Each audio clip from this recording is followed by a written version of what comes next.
दोस्तों, Gwalior high court से आज जो तस्वीर निकलकर सामने आई है उसने न सिर्फ सोशल मीडिया की उम्मीदों को उलट दिया है बल्कि खुद अनिल मिश्रा की कानूनी रणनीति पर भी गंभीर सवाल खड़े कर दिए हैं। जिस जमानत को लेकर सुबह से ही सोशल मीडिया पर कयास लगाया जा रहा था, जिस पर समर्थक और विरोधी दोनों अपनी अपनी धारणाएं बना चुके थे, वही जमानत आज अदालत में आई ही नहीं। हैरानी की बात यह रही कि अनिल मिश्रा के वकीलों ने बेल एप्लीकेशन दाखिल करने की जगह सीधे पूरी गिरफ्तारी को ही गैर कानूनी ठहराने की कोशिश की। यानी रणनीति ये नहीं थी कि जमानत दे दी जाए, बल्कि ये थी कि पूरी गिरफ्तारी ही रद्द कर दी जाए और यहीं से मामला पूरी तरह पलटता चला गया। ग्वालियर हाई कोर्ट में आज करीब 5 घंटे से ज्यादा समय तक लगातार सुनवाई चली। कोर्ट ने न तो बचाव पक्ष के दलीलों को हल्के में लिया और न ही सरकारी पक्ष की आपत्तियों को। हर तर्क को सुना गया, हर दस्तावेज को देखा गया और हर दलील पर सवाल पूछे गए, लेकिन सुनवाई के अंत में जो हुआ उसने अनिल मिश्रा की मुश्किलें और बढ़ा दी है। इसका सीधा मतलब यह है कि जब तक फैसला नहीं आएगा तब तक अनिल मिश्रा जेल में ही रहेंगे, चाहे फैसला कल आए, अगले हफ्ते आए या फिर महीनों बाद आए। ये कोई छोटी प्रक्रिया नहीं है दोस्तों, ये एक स्पष्ट न्यायिक संकेत है। अब समझिए जरा बचाव पक्ष की पूरी दलील। अनिल मिश्रा के वकीलों की मुख्य दलील ये रही कि पुलिस ने पहले अनिल मिश्रा को गिरफ्तार किया और बाद में एफआईआर दर्ज की।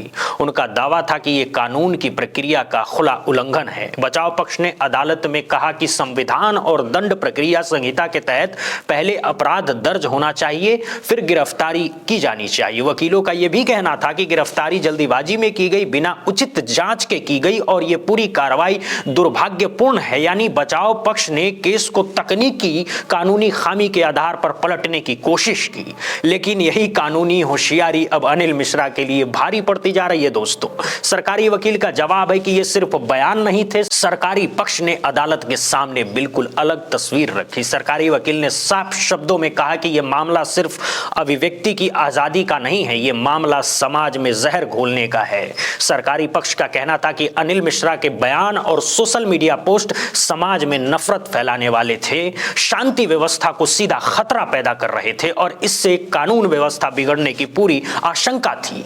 सरकारी वकील ने यह भी कहा कि अगर समय रहते कार्रवाई नहीं की जाती तो हालात बेकाबू हो सकते थे, इसीलिए गिरफ्तारी को जरूरी, उचित और कानून सम्मत बताया गया। इस मामले में एक और बड़ा मोड़ आया है जब भीम आर्मी और आजाद समाज पार्टी के लीगल टीम ने अदालत में हस्तक्षेप किया। उन्होंने सिर्फ मौजूदा केस पर ही नहीं बल्कि अनिल मिश्रा के पुराने रिकॉर्ड को भी अदालत के सामने खोलकर रख दिया है।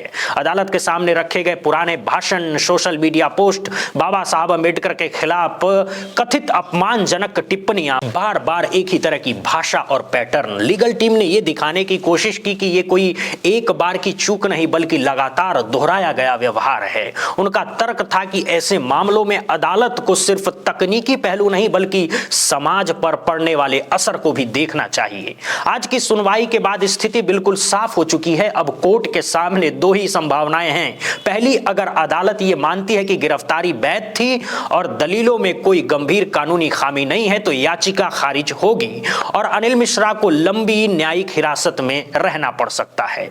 दूसरी, अगर अदालत बचाव पक्ष की दलीलों से सहमत होती है तो ये एक बहुत बड़ी राहत होगी जो पूरे केस की दिशा ही बदल सकती है। लेकिन आज के घटनाक्रम को देखकर यह साफ दिख रहा है कि मामला उतना सरल नहीं है जितना सुबह सोशल मीडिया पर साझा किया जा रहा था।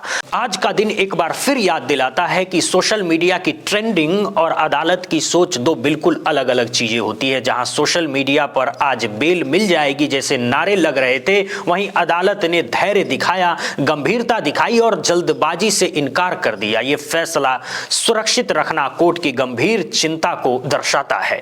ग्वालियर हाई कोर्ट में आज जो हुआ वो सिर्फ एक व्यक्ति की जमानत का मामला नहीं था, यह मामला था अभिव्यक्ति की सीमा का, सामाजिक जिम्मेदारी का और कानून व्यवस्था की प्राथमिकता का। अब सबकी नजरें अदालत के फैसले पर टिकी है। फैसला जब भी आए, लेकिन तब तक एक बात तय है, अनिल मिश्रा जेल में ही रहेंगे। लेकिन फिलहाल सच्चाई यही है कि न तो नारेबाजी काम आई है ना ही सोशल मीडिया का दबाव। दिन भर ट्विटर ट्रेंड चले, फेसबुक पर पोस्ट लिखी गई, यूट्यूब और इंस्टाग्राम पर वीडियो डाले गए, लेकिन अदालत के भीतर इन सब का कोई असर नहीं दिखा।